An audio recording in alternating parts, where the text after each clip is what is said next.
fired up. All right, we got William Schaefer. Is William here? He's here. Come on up. Up here, William.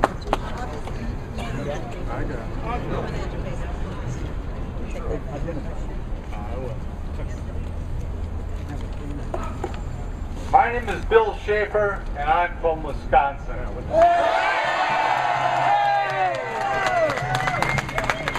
I've also been here, living in Virginia, for over 40 years. I'm old. Actually, we run a group called Schaefer Foundation that works with dying people. We worked with an organization called Schaefer Foundation that works with dying people.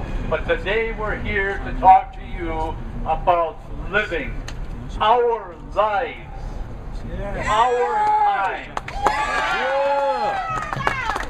Our teacher before me just said, this is about collective bargaining. We know we're broke, we know we have to pay, but we cannot give up collective bargaining. No way!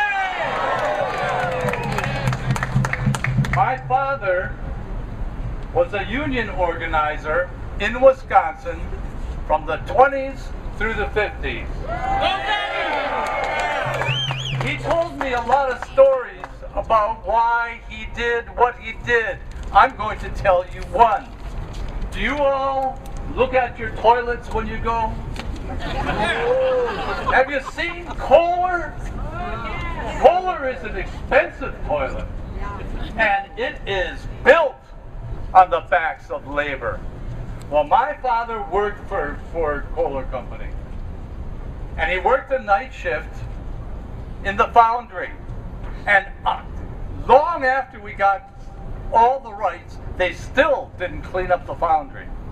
Long after my father left the working force. But back when he was working, he worked the night shift in the middle of the winter. And he worked on a machine many, many, many feet above him in the winter night. The heat from what heat there was rose to the ceiling, and the snow and ice melted and dripped down next to his machine. As he worked, he could see his breath, and next to him was a puddle of ice. And one night the foreman came to him, and said, I want you to go over to the stables, because in those days there weren't so many tractors, infernal combustion engines. And he went to the stables to pick up a tool. He opened the door and he said it was like somebody hit me in the face with a shovel. It was so hot in the stables. The stables were steam heated. My father had a bit of a temper. I have a bit of a temper. It makes me angry just knowing it.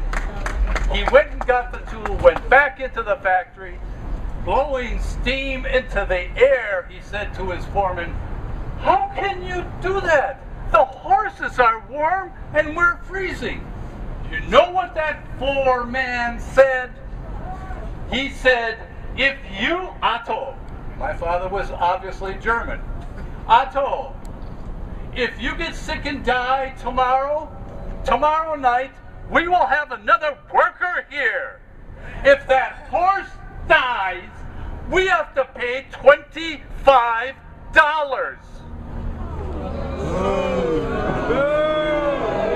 My father said, oh, this doesn't work, and he began organizing. And what happened then? When they struck the Kohler Company? If you will check your records, the longest strikes in history are from that Kohler Company. And one afternoon, when my father and my uncle were on the picket line,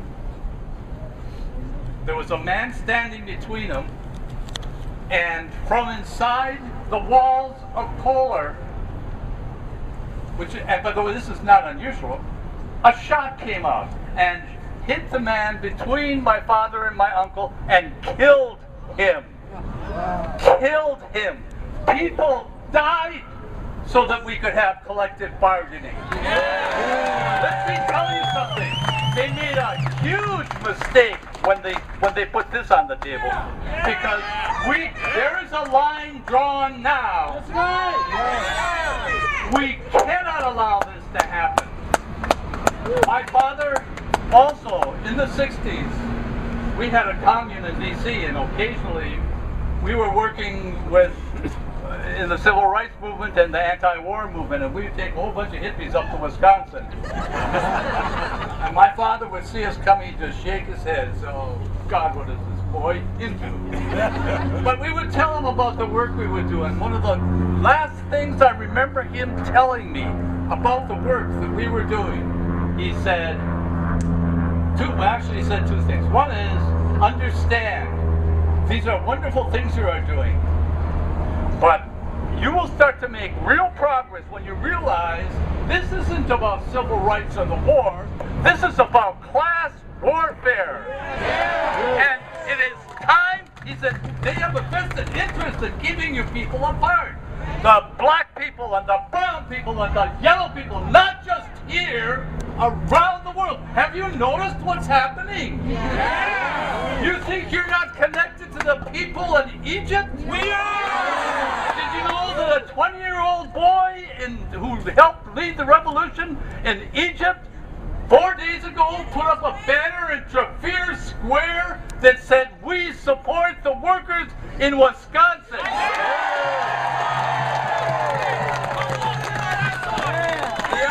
The other thing my father said is, make no mistake about this. We have won, and they have.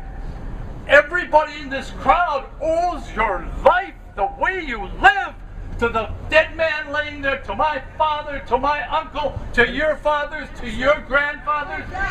You owe your life. Is this the time to stand up and do this? Yes, it is. Is this the time that you're going to rise up? We've been quiet for 40 years. I haven't been in the streets since 1972, but I will go to the streets now. My father said, if you let them, they will take this all back. They will not stop till you stop them. Understand, if we don't do it now, they'll do it to another union. And they'll do it, no, it's the easiest to stop it now. Not only that, we will have collective bargaining for the teachers in this state.